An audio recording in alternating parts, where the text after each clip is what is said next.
Hello everyone, welcome back to my channel. ఈ రోజు మన ఛానల్లో మరో సరికొత్త స్నాక్ రెసిపీతో మీ ముందుకు వచ్చేసానండి. చాలా అంటే చాలా క్విక్గా చేసుకోవచ్చు. ఇక దీని టేస్ట్ విషయానికి వస్తే భలేగా ఉంటుందండి.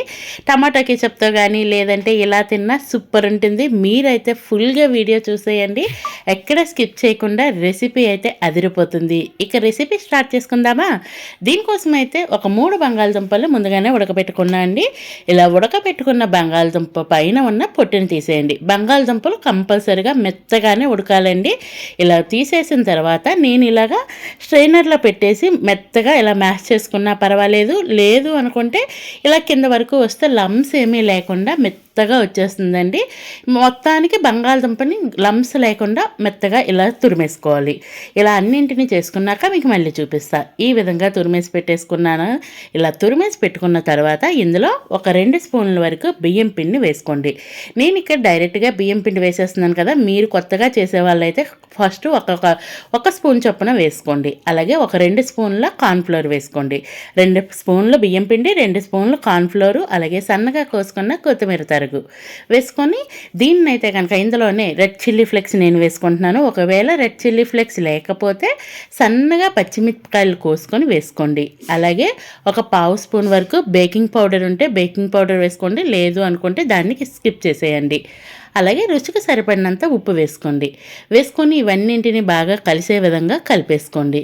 ఇలా కలుపుకున్న తర్వాత మొత్తం చెయ్యి పెట్టేసి చపాతీ పిండి ఎలా అయితే కలుపుకుంటామో అదే విధంగా ఇలా మెత్తగా కలిపేసుకోవాలి. నేను వేసుకునే పిండి కరెక్ట్గా సరిపోద్ది. నేను రెగ్యులర్గా చేస్తూ ఉంటాను కాబట్టి నాకు ఎంత పిండి వేయాలి అనేది ఒక ఐడియా ఉంటుంది. మీరైతే ఒక్కొక్క స్పూన్ ఫస్ట్ వేసుకొని తర్వాత సరిపోకపోతే పిండిని యాడ్ చేసుకొని ఈ విధంగా కలిపెట్టుకోండి. ఇలా కలిపెట్టుకున్న తర్వాత మళ్ళీ కాస్తంత పిండిని తీసుకోండి. నేను వీడియోలో చూపిస్తూ ఉన్నాను చూడండి.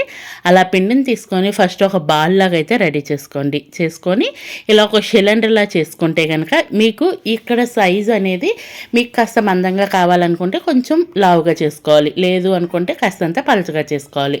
ఇలా చేసుకొని అన్నీ ఒకే సైజు ఉండే విధంగా అయితే చాకుతో కట్ చేసేసుకోండి.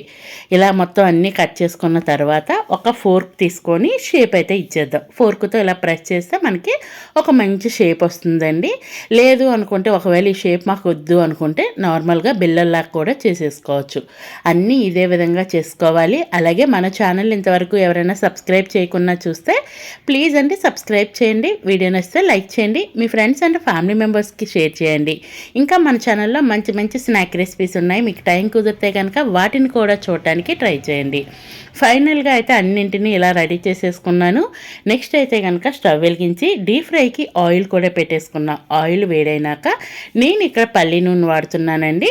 ఒకవేళ మీరు నార్మల్ ఆయిల్ కూడా వాడేసుకోవచ్చు. వీటిల్లో ఆయిల్ వేడైనాక వేడి ఆయిల్లో 1 by 1 మన కళాయిలో ఎన్ని సరిపోతాయో అన్నింటినీ వేసుకోండి.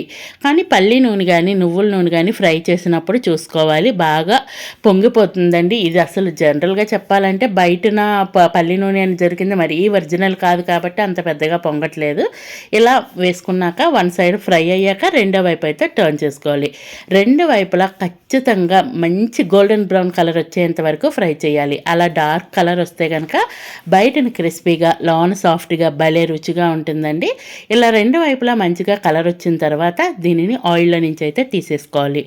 ఈవినింగ్ టైం తింటే కనుక టమాటో కెచప్తో సర్వ్ చేసుకోండి. టేస్ట్ అయితే సూపర్ ఉంటుంది. అలాగే కొంతమంది అయితే కనుక మార్నింగ్ బ్రేక్ఫాస్ట్గా కూడా సర్వ్ చేసుకోవచ్చు. ఫైనల్లీ ఇలా ఫ్రై అయిన తర్వాత ఆయిల్లో నుంచి తీసేసి సర్వ్ చేసుకోవాలి. మన రెసిపీ అయితే రెడీ అయిపోయిందండి. It's a tasting time, ready to eat. Thank you for watching. Please do subscribe to my channel. అలాగే షేర్ చేయండి, లైక్ చేయండి.